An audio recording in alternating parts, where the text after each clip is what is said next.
Hello les amis, aujourd'hui je vous fais une vidéo pour parler euh, en fait disons de notre enfance, mais dans le sens les conditions de notre enfance et ce que parfois ça implique pour nous.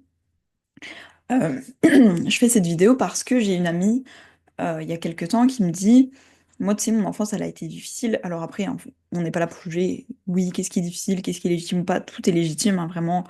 Ce que j'avais dit à une amie un jour, dans notre parcours de vie avant de s'incarner, on va choisir qu'il y aura des moments où on aura, je pense, des épreuves.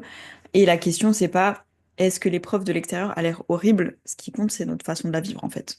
Donc peut-être que pour nous, euh, perdre un animal, ça va être vécu comme une douleur immense. Peut-être qu'on va mettre 3 ans à s'en remettre.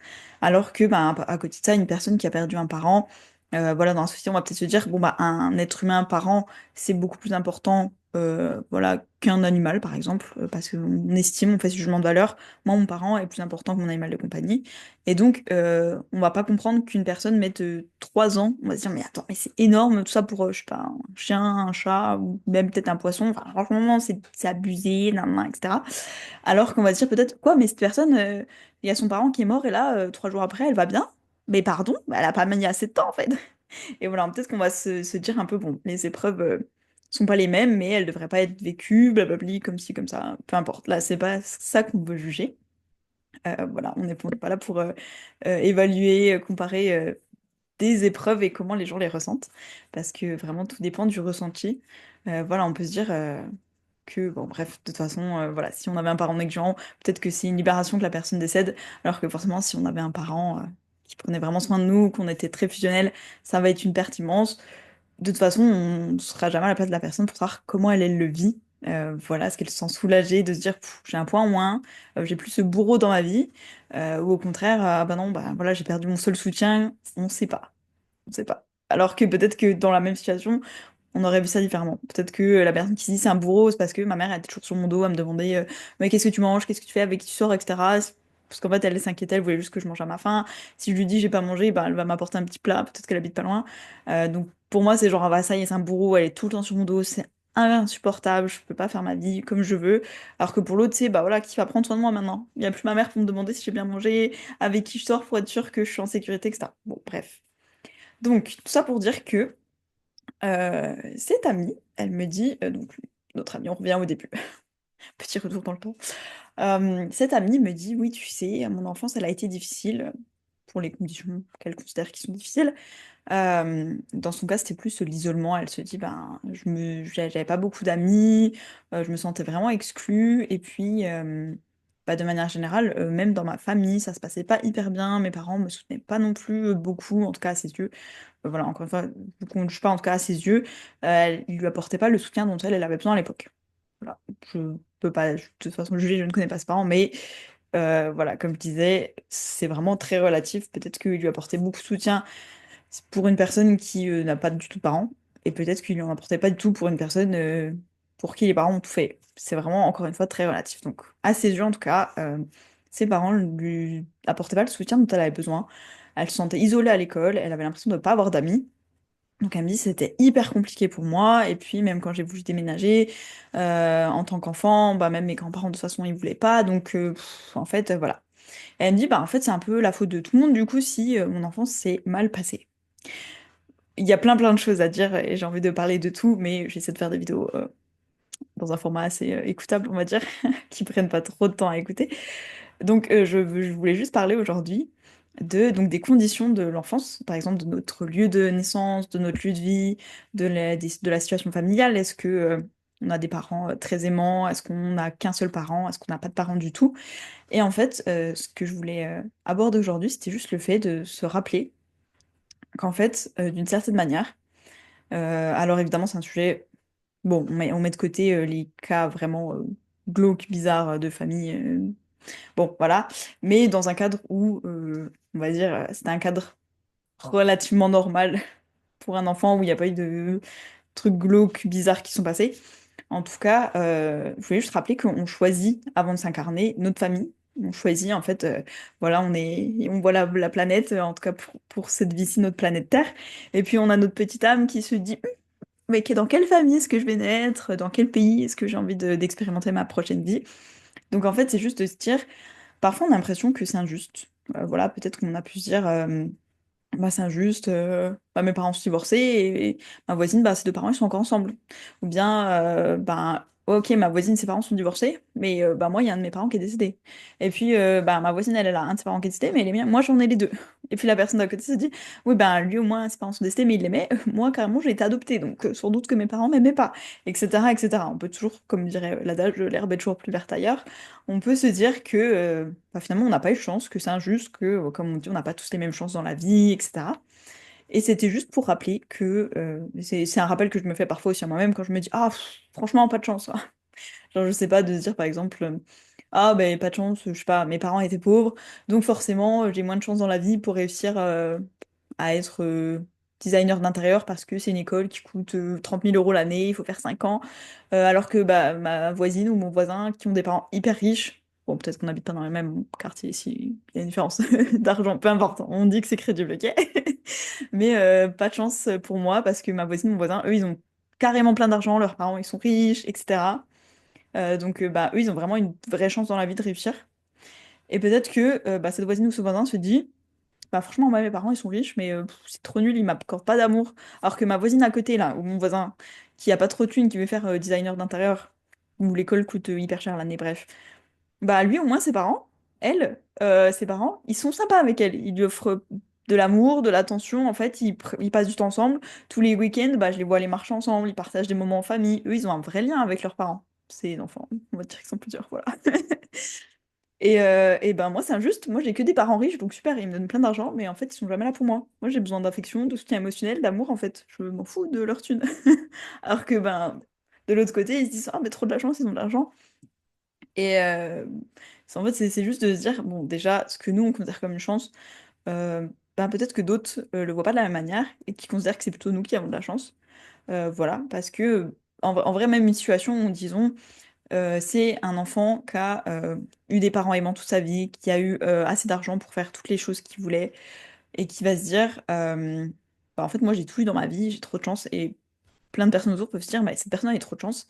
Bah, même cette personne, elle peut voir en quoi la situation familiale des personnes autour peut aussi être un avantage pour elle et pour eux, qui, bah, lui, ne leur a pas apporté la même chose, parce que peut-être que on s'est choisi une famille où on s'occupait pas trop de nous, comme ça on a appris à être des débrouillards, et c'est peut-être une qualité dont on a vraiment besoin dans notre vie, on a un fort esprit d'initiative, on se débrouiller par nous-mêmes, peut-être qu'on est très persévérante, du coup on se dit, bon bah écoute, j'ai toujours appris à ce qu'on me dise non, nanana, on s'en fout, on t'écoute pas, je m'en fous, je suis indépendante, je peux me soutenir moi-même, je sais comment on fait, je sais trouver des ressources, voilà, alors que peut-être que la personne à qui on a toujours donné, elle se sent démunie face à un projet qu'elle veut commencer. Elle dit, mais je sais pas par quoi commencer en fait, j'ai jamais fait ça, on m'a toujours aidé, il y a toujours eu du monde pour me soutenir et là, je me retrouve un peu seule. Ou peut-être que bah voilà, la personne qui a toujours tout eu, qu'on a toujours aidé, elle se dit, bah le jour où, ouais, voilà, le jour où je me retrouve seule, mais par exemple, le jour où je fais face à un défi, je vais pas forcément savoir quoi faire, alors que peut-être la personne qui a grandi dans un cadre où elle avait pas assez à manger. Bon, bah, je dis pas, elle a sans doute développé aussi plein de traumatismes, etc. Peu importe, je pense, la vie qu'on a, il y a forcément des choses qu'on doit apprendre, qui sont là sur notre chemin pour nous enseigner des leçons. Mais peut-être que cette personne-là, bah, du coup, elle voit les idées ailleurs. Elle a une façon un peu moins conventionnelle de penser, elle voit en dehors des sentiers battus, et elle a une grande créativité qui lui permet en fait de toujours rebondir, de se dire, bon, ben, j'avais pas assez à manger quand j'étais petite, ça m'a forcé un peu à aller chercher des ressources là où on les attend pas. Donc en fait, peu importe la situation, moi je vais voir le potentiel, je vais voir les ressources, je vais toujours faire un truc incroyable avec pas grand-chose, parce qu'en fait, bah, c'est devenu mon cadre de vie. À un moment, c'était une compétence dont j'avais besoin, donc je l'ai apprise, et maintenant c'est ma normalité. Et la personne à côté qui a toujours tout eu, bah, peut-être que pour elle, du coup, c'est compliqué de développer cette compétence, en fait, et qu'elle en aura besoin un jour, et qu'elle se dit, waouh, bah, je l'ai pas du tout, cette compétence. Donc, bref, c'était juste pour dire que peu importe déjà ce qui se passe dans notre enfance, bon, pas peu importe dans le sens, encore une fois, on reste dans des cadres relativement normaux, hein, j'ai pas envie de parler d'exception, voilà, bref. Mais dans un cadre relativement normal, où on n'a pas eu une enfance glauque, on pourrait se dire, bon, ben, lui, il a eu trop de chance, il a eu ça, je sais pas. Même ça se trouve, on se dit à l'école, oh bah trop marrant, lui pour le goûter, il a toujours des petits pains que sa mère va lui acheter, un pain au chocolat à la boulangerie, une pâtisserie, et moi ma mère, c'est toujours des fruits, trop nul. Et peut-être qu'en grandissant, on se dit, ah, bah en fait, je préfère avoir des fruits pour le goûter parce que, je sais pas, mon parent à ce moment-là prenait soin de moi de cette manière-là, et puis l'autre parent bah, prenait soin de ses enfants en leur apportant de la douceur, de l'affection, peu importe, et puis les deux manières sont bien en fait, les deux manières sont cool, même si à l'époque on le percevait pas de la même manière. Et bah voilà, vu que c'est nous déjà qui avons choisi, on s'est forcément choisi un cadre de vie qui allait nous enseigner ce qu'on avait besoin d'apprendre dans notre vie après. Donc ma pote qui a vécu son enfance où elle se sentait pas écoutée, où elle se sentait seule, bah, peut-être qu'elle a besoin de ça. Peut-être que son âme a choisi, ok, on va vivre une enfance où on a l'impression de pas être soutenu, on a l'impression d'être toute seule, on a l'impression que ben, personne n'est là pour nous, où on s'entend pas trop bien avec les autres, parce qu'en fait ça va nous apprendre plein de choses super qu'on va pouvoir utiliser après dans notre vie. C'est un peu comme l'école en fait, sauf qu'on choisit nos cours en mode bon bah moi comme leçon je veux prendre à n'avoir qu'un seul parent, moi je veux prendre de l'adoption, moi je veux prendre bah non, moi deux familles aimantes, voilà côté paternel maternel, un couple hétéro normé etc. C'est très bien. Moi je vais décider de vivre dans un pays je sais pas, européen, moi je vais vivre dans un pays d'Amérique du Sud, et on va prendre chacune et chacun les choses dont on a besoin pour notre vie. Et donc, le principe de ma vidéo, c'était juste de se dire, euh, encore une fois, j'étais hors cadre un peu spécifique, enfin, même si malheureusement, des fois, c'est pas tant si spécifique que ça, mais dans la mesure où on aurait une enfance quand même viable, disons, voilà, qui ne manquait pas d'une chose vraiment cruciale, on n'a pas vécu, bon, des horreurs, c'est de voir un peu la gratitude qu'on peut éprouver pour le chemin qu'on s'est choisi nous-mêmes, en fait, de se dire, mais waouh, je me suis choisi cette famille parce que j'avais tellement de choses à apprendre qui me servent aujourd'hui, en fait, de se dire, mais incroyable, quand ben, mon père est décédé, j'ai appris telle chose, quand ma mère est partie, j'ai appris ça, quand j'ai découvert que mes parents biologiques c'était bidule et chouette parce que j'ai été adoptée, et ben waouh, ça m'a permis de développer ça, à ce moment-là, je suis passée par telle phase de ma vie, j'ai développé, par exemple, de la résilience, ou j'ai développé ça m'a permis ceci. Et en fait, de se dire, bah, on s'est choisi cette éducation, entre guillemets, par la famille, on s'est choisi ce groupe de personnes pour nous aider, nous apprendre un peu les bases, ou justement les non-bases qu'on pourra après expérimenter d'une manière différente. Parce que parfois, notre éducation nous donne la confiance dont on a besoin. Voilà, on a toujours cru en moi, ben, je vais super vite dans mes projets, j'ai confiance, on me fait confiance, etc. Ou alors, personne n'avait confiance en moi, j'ai dû me construire ma confiance. C'est quelque chose de très solide. Peut-être que je suis arrivée 20 ans après les autres, mais ma confiance, elle est solide. Personne va la détruire.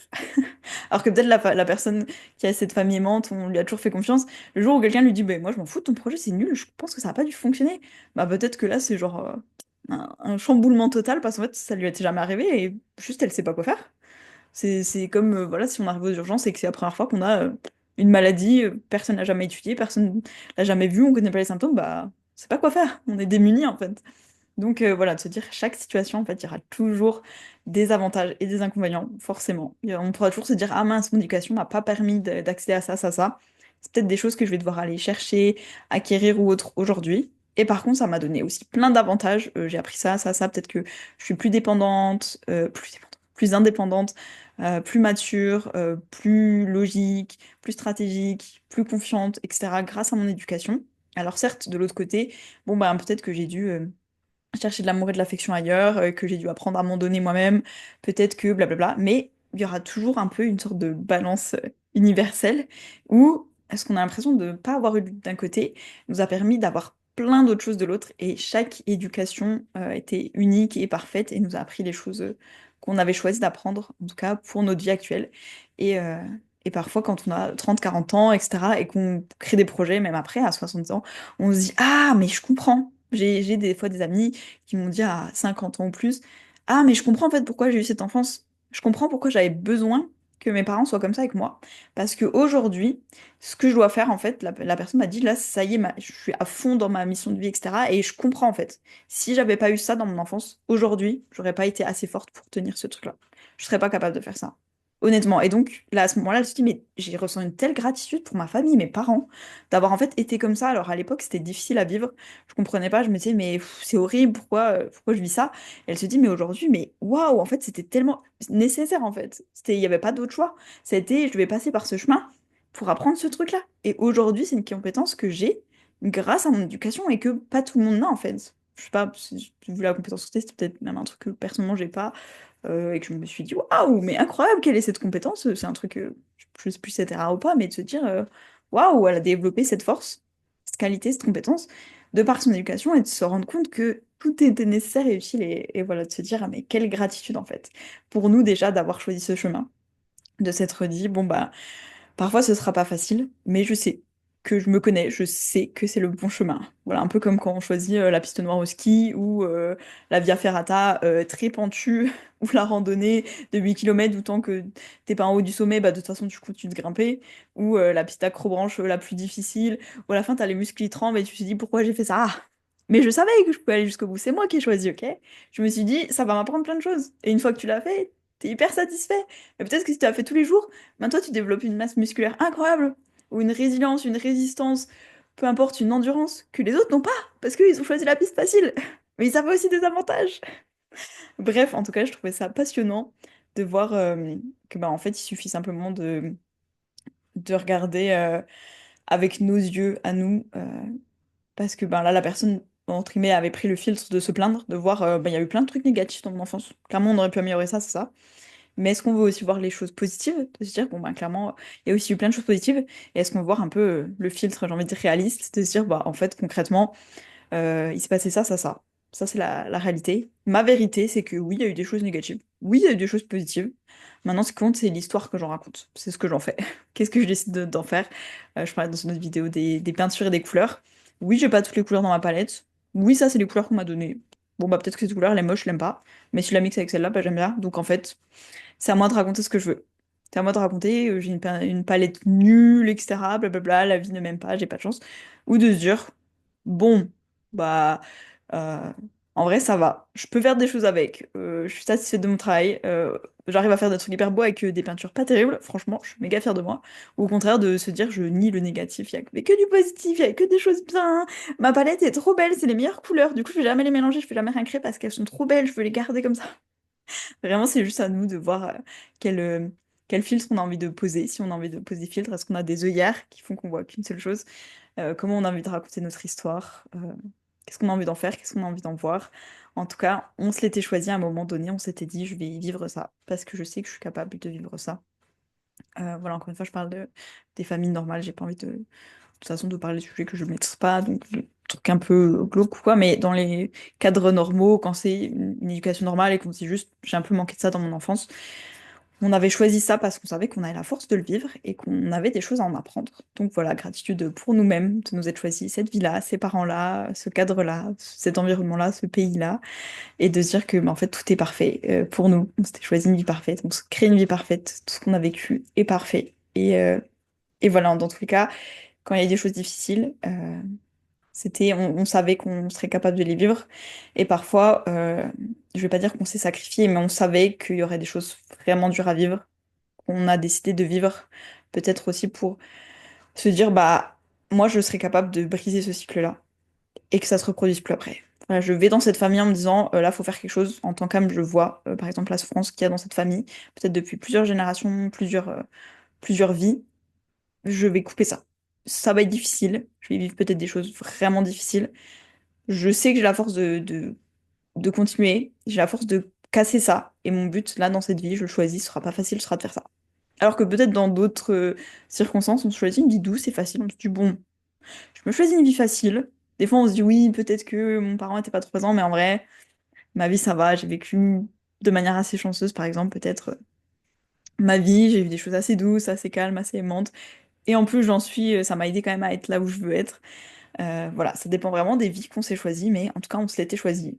Et on avait un but en choisissant ça. Notre âme s'est dit, je dois choisir cette vie pour ça, je le fais. Et on s'est choisi les meilleures conditions pour nous, ou en tout cas, si on voulait peut-être aider ou se dire, ça va aussi bénéficier aux autres. Voilà, peut-être qu'on avait des parents très stricts et que nous, on était là pour leur apprendre la liberté. Enfin, la liberté, ou en tout cas, voilà, à penser comme ils veulent, à suivre leur cœur. C'était difficile. Peut-être, voilà, après, je sais pas ce qui a pu se passer, mais peut-être qu'on était là pour leur enseigner des choses et qu'on s'est dit je peux faire ce rôle d'enseignant pour mes parents. Donc je me choisis cette vie avec ses parents, en sachant que moi, ma personnalité dans cette vie-là, ce sera ça, et qu'eux, ils seront comme ça. Même des fois, à l'avance, on se dit, oula, ça va faire des étincelles, est-ce qu'on est prêt? On se retrousse les manches, mais on y va. Et donc voilà, de de se dire tout ça, ben, ça fait du bien. Dans les moments où on se dit, ma vie est pourrie, j'ai pas de chance, rien que mon enfance déjà ça commençait trop mal. Et bah pas du tout, ça commençait de la meilleure manière pour nous, pour ce qu'on était venu faire, pour les choses qu'on avait besoin d'apprendre. Bref, je vous fais plein de bisous, si vous sentez, ou peu importe. Je vous envoie des belles ondes, des belles énergies, des bonnes vibes. Et je vous dis à bientôt, et n'hésitez pas à me dire ce que vous en avez pensé, si vous avez un regard qui vous plaît sur votre enfance, votre famille, si au contraire ça a été très difficile et que vous galérez un peu encore avec ça en se disant mais pourquoi je me suis choisi ça? Est-ce que vous ressentez de la gratitude pour votre passé? Est-ce que vous aviez déjà vu les choses sous cet angle? N'hésitez pas à me partager un peu ce qui s'est passé pour vous, ce que ça vous a appris et on se dit à bientôt. J'ai hâte de lire vos commentaires. Bisous!